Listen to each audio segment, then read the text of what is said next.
Hello, welcome to law academy India. मैं हूं advocate करण मौर्य और हम लोग देखने वाले हैं कंपनीज एक्ट का पार्ट 2 एमसीक्यूज का, जो कि हमारे आईबीपीएस एसओ में बहुत आसानी से पूछे जा सकते हैं। ठीक है, और मोस्टली रिपीटेड क्वेश्चन है, इंपॉर्टेंट क्वेश्चन है, तो बिल्कुल भी वीडियो स्किप मत करना।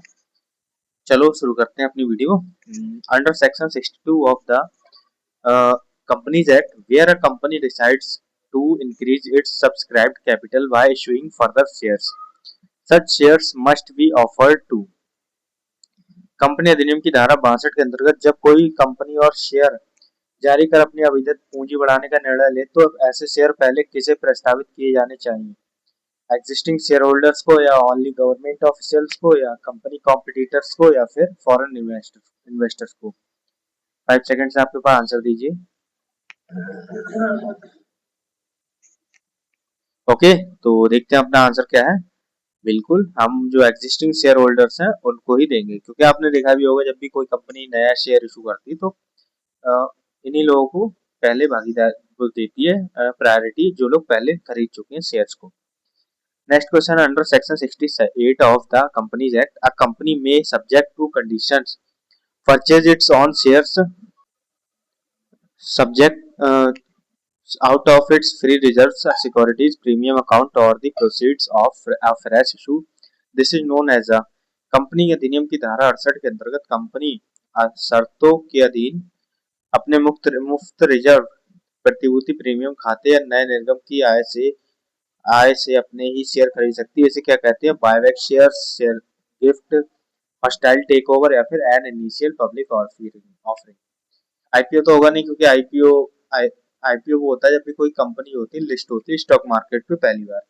ठीक है, तो ये नहीं होगा। और हॉस्टाइल टेक ओवर ये भी कोई वो नहीं है। तो क्या है ये, इसका देखते हैं हम।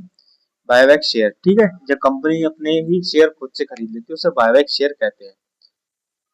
Next question, under section 73 of the companies Act, a company generally prohibited from inviting, accepting or renewing deposits from the public except in a manner prescribed and subject to।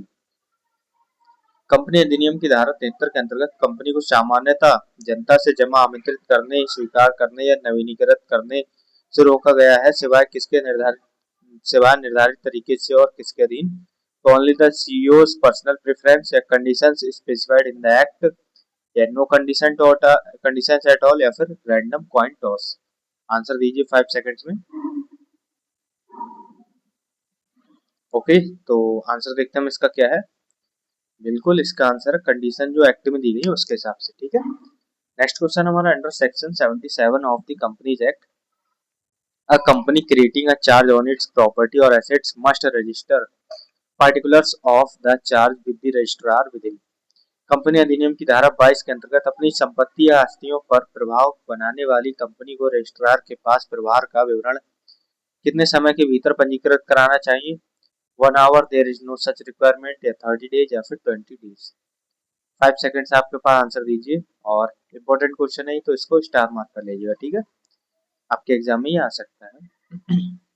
हाँ, तो इसका आंसर है 30 डेज में होना चाहिए। Okay, next question हमारा under section 92 of the companies act, every company must file an annual return with the registrar with in 60 days of the. Company अधिनियम की धारा 92 के अंतर्गत प्रत्येक कंपनी को किसकी 60 दिनों के भीतर रजिस्ट्रार के पास वार्षिक विवरण दाखिल करना होता है? Founders birthday, annual general meeting, national holiday, weekly staff. Simple सा क्वेश्चन है, आंसर दो। अगर स्टॉक मार्केट मीटिंग हो देखा है तो पता होगा, एनुअल जनरल मीटिंग होती है। ठीक है, और उसका जो है ईमेल भी आता है।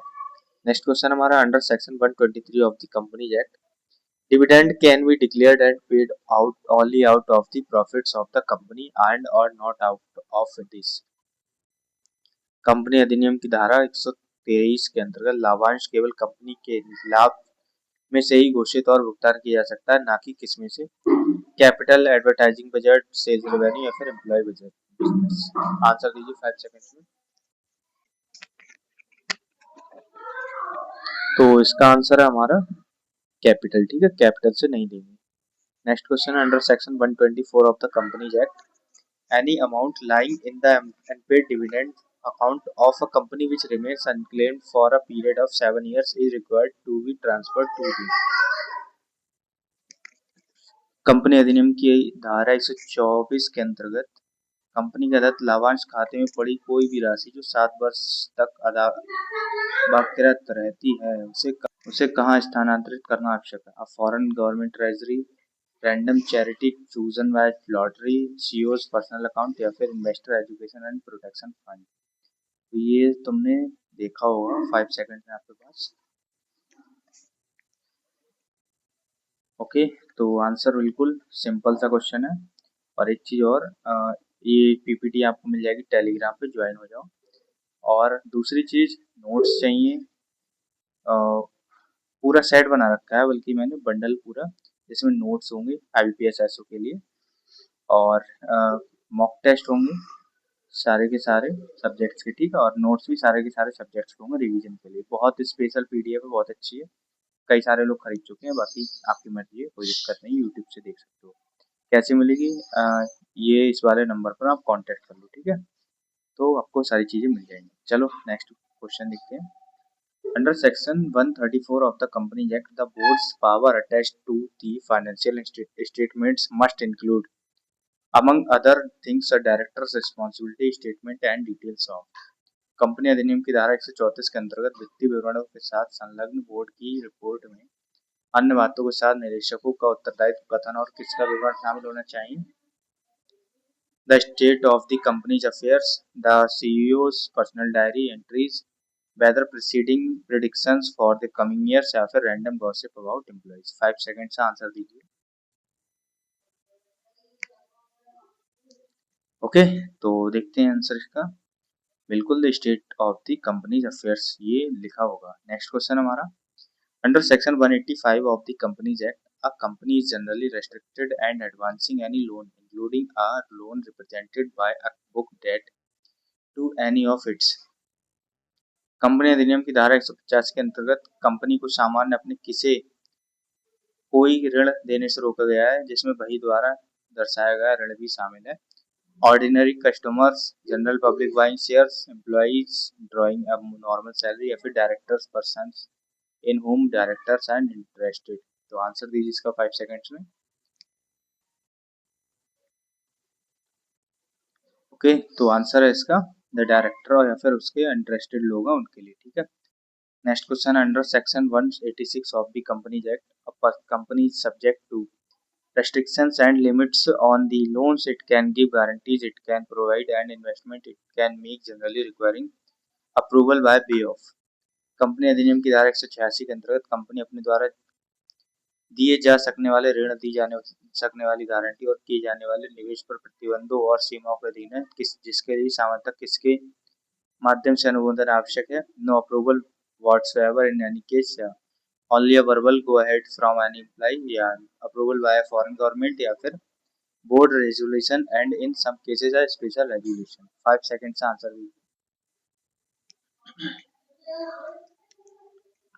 ओके, तो इसका आंसर हमारा board resolution and some special cases, ठीक है। नेक्स्ट क्वेश्चन है, under section 188 of the companies act, the certain contracts are or arrangements with related parties such as director or their relative require approval of the board and in any specific cases approval by।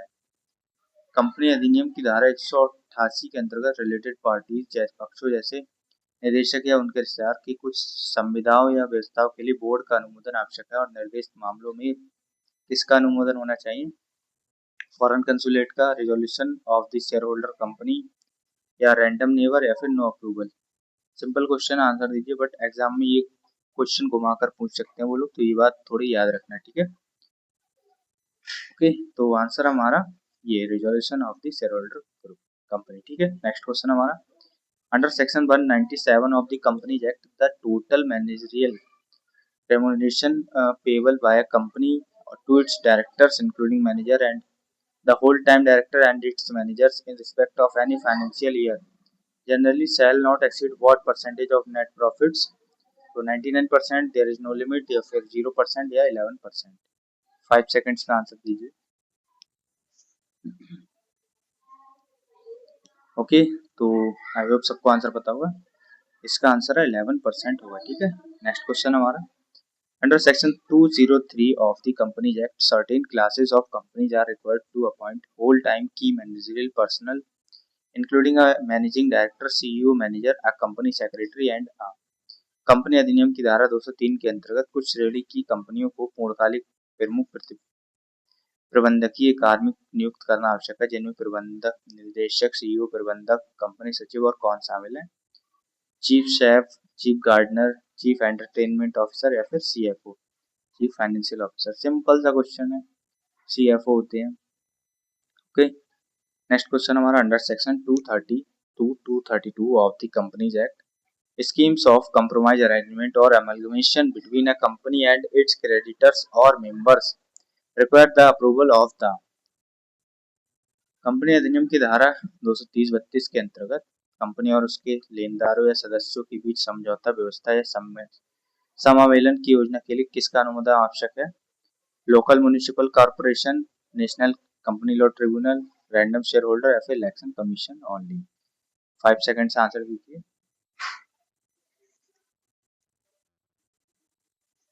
Okay, तो इसका answer हमारा national company law tribunal. ठीक है, next question हमारा, under section 241 242 of the companies Act, members of a company may apply to the tribunal for relief in cases of.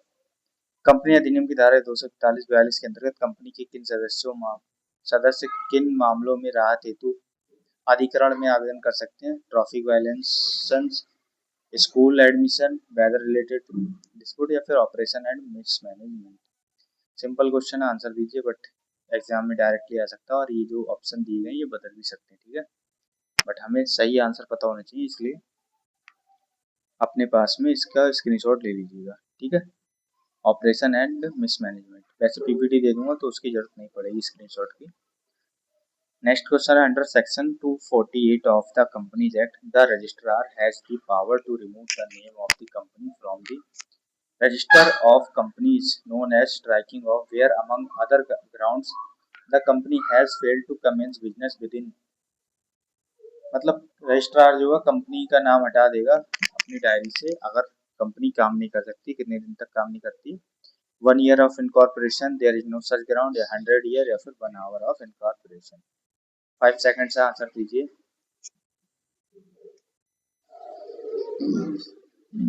Okay, तो answer इसका बिल्कुल 1 year of incorporation, कोई काम नहीं करती तो। Next question, under section 252 of the companies act, a company aggrieved by an order of the registrar striking off its name may file an appeal before the। Company अधिनियम की धारा 252 के अंतर्गत रजिस्ट्रार के अपना नाम हटाने के आदेश से पीड़ित कंपनी कहाँ अपील कर सकती है? तो election commission, local panchayat, NCLT या फिर private arbitrator of companies choosing.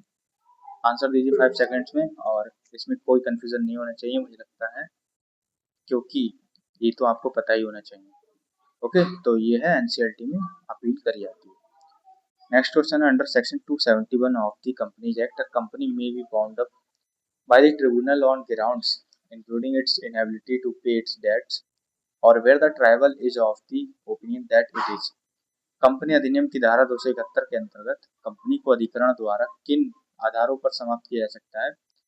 जिनमें अपने ऋण चुकाने में असमर्थता या जब अधिकरण की राय हो कि यह क्या है? Very profitable and should keep growing, या located in a scenic area, या just and equitable that the company should be bound up, या फिर owned by a popular celebrity. 5 second से आंसर दीजिए। ओके, तो बिल्कुल इसका आंसर हमारा just and equitable to the company. ठीक है, to that the company should be bound up, just and equitable होना चाहिए। नेक्स्ट क्वेश्चन है, under section 408 of the companies act, the specialised quasi judicial body constituted by the central government to exercise powers under the act such as approving mergers and hearing arbitration cases is the। Company अधिनियम की धारा 408 के अंतर्गत अधिनियम के तहत शक्तियों का प्रयोग करने जैसे विलय, अनुमोदन और पीड़न मामलों में सुनवाई हेतु केंद्र सरकार द्वारा गठित विशेष अर्ध न्यायिक निकाय क्या है? Election commission, local panchayat, national company law tribunal या फिर मिनिस्ट्री ऑफ रेलवे। तो बिल्कुल सिंपल सा क्वेश्चन है, ज्यादा टाइम बर्बाद करने की जरूरत नहीं है, एनसीईआरटी आएगा। ठीक है इसमें। National company law tribunal under section 410 of the companies act an appeal against order of the NCLT lies before the, मतलब कंपनी अधिनियम की जो केस है, अगर उसकी जो एनसीएलटी के बाद में अपील कहाँ जाती है, कहाँ जाएगी, ministry of home affairs, foreign court, random citizen या फिर एनसीएलटी। सिंपल सा है, एनसीएलटी एनसीएलटी, तो बिल्कुल अपील ट्रिब्यूनल यही है उसकी एनसीएलटी की, तो इसमें टाइम बर्बाद करना नहीं चाहिए। Under section 441 of the Companies Act, certain offences under the Act, generally those who punishable with a fine only or fine or imprisonment up to a specified term may be। Company अधिनियम की धारा 441 के अंतर्गत अधिनियम के कुछ तहत कुछ अपराध सामान्यतः केवल जुर्माने से या जुर्माने या निर्धारित अवधि तक की कार्रवाई से दंडनीय हो सकते, क्या हो सकते हैं, punishable only by public shaming या automatically escalated to Supreme Court, ये कंपाउंड हो सकते हैं या फिर never resolved under any circumstance. Simple सा क्वेश्चन है, आंसर दीजिए। और ये एग्जाम में आ सकता है, कंपाउंड हो सकते हैं नहीं हो सकते, ये वाली बात। ठीक है, तो इसका आंसर हमारा कंपाउंड हो सकते हैं। ओके, नेक्स्ट क्वेश्चन हमारा अंडर सेक्शन 379 से 393 of the companies act, provisions relating to foreign companies apply to companies incorporated outside India which have a place of business in India requiring them to comply with। Company अधिनियम की धारा 379 से 393 के अंतर्गत विदेशी कंपनियों से संबंधित प्रावधान उन कंपनियों पर लागू होते हैं जो भारत के बाहर निर्मित है परंतु भारत में व्यवसायिक स्थान रखती हैं, जिन्हें किसका पालन करना आवश्यक है, specified disclosure and compliance requirement under Indian law, only informal customs, only the laws of their home country या फिर no Indian law whatsoever. Answer दीजिए 5 सेकंड्स में। ओके, तो बिल्कुल आंसर देखते हैं हम इसका क्या है। इसका आंसर है specified disclosure and compliance requirement under Indian law. Okay, तो कितने क्वेश्चन होगा आपके सही ये बताना। ठीक है, बाकी नेक्स्ट क्वेश्चन हम देखते हैं। In Mihir H Mafatlal versus Mafatlal Industries Limited, the Supreme Court laid down guiding principles for courts to consider while sanctioning a scheme of amalgamation, emphasizing that the scheme should be examined for whether it is fair, reasonable and। तो Mihir F माफतलाल बनाम माफतलाल industries limited मामले में supreme court ने समामेलन योजना को मंजूरी देते समय माननीय न्यायालय द्वारा विचार किए जाने वाले मार्गदर्शक सिद्धांत तय किए, इस बात पर बल देते हुए कि योजना की जांच इस बात के लिए होनी चाहिए कि निष्पक्ष, उचित और क्या है, अप्रूव्ड बाय फॉरेन सेलिब्रिटी, बिल्कुल नहीं, not contrary to public policy और लॉ, या guarantee to make everyone a millionaire, या फिर free of shareholder voters. Answer दीजिए 5 सेकंड्स में। ओके, तो बिल्कुल सिंपल सा क्वेश्चन है, सभी को पता होगा, तो पब्लिक पॉलिसी के अगेंस्ट नहीं होना चाहिए कुछ भी। ठीक है, next question, under the companies act the national financial reporting authority was established among other purposes to monitor and enforce compliance with accounting and auditing standards and to oversee the।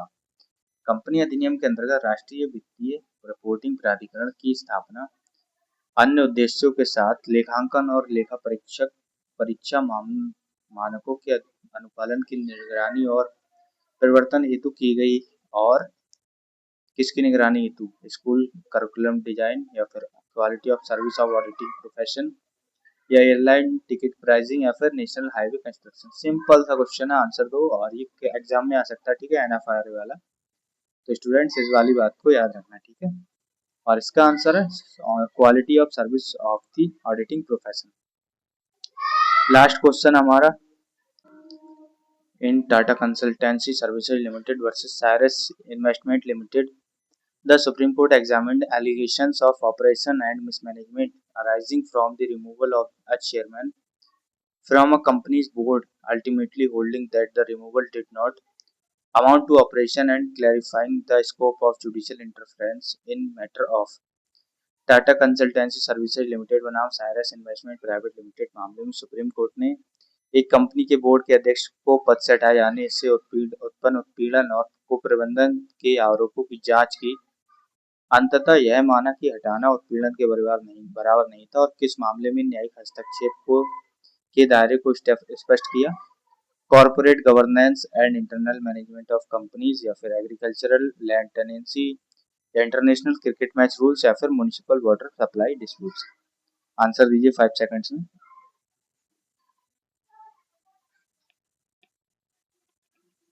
Okay, तो बिल्कुल इसका answer हमारा corporate governance and internal management of companies. ठीक है, तो ये last question था। बाकी 25 में से कितने सही निकले आपके ये बताना, और वीडियो कैसी लगी बताना। बाकी एक अनाउंसमेंट है, अनाउंसमेंट ये है, अगर आप लोग IBPS SSO की तैयारी कर रहे हो, जो कि कर ही रहे हो तभी आप वीडियो देख रहे हो, तो उसके लिए कंप्लीट लॉ प्रिपरेशन का बंडल है हमारे पास, जो कि नोट्स मिलेंगे आपको सब्जेक्ट वाइज, सारे सब्जेक्ट्स के, कुछ भी नहीं छूटेगा। MCQ subject wise 20 mock test मिलेगा आपको, एसओ के लिए 20 मिलेंगे, जुडिशरी के लिए। क्योंकि ये बंडल है तो इसमें तीनों ही जो एग्जाम्स है सारे कवर करें। ठीक है, तो AIB के लिए भी सारे नोट्स मिल जाएंगे अलग सब्जेक्ट वाइज, IBPS SSO के लिए भी सब्जेक्ट वाइज अलग होंगे, जुडिशरी के लिए भी। ठीक है, जस्ट 399 का है। QR स्कैन कर लो या फिर इस नंबर पर पेमेंट करके स्क्रीनशॉट भेज देना। ठीक है, और कोई क्वेरी हो वो पूछ लेना। बाकी 1 से 2 घंटे में आपको मटेरियल मिल जाएगा, मैक्सिमम 1 से 2 घंटे, वैसे जल्दी ही मिल जाएगा। ठीक है, तो मिलते हैं नेक्स्ट वीडियो में, और बाकी बताना वीडियो कैसी लगी। चलो, जय हिंद।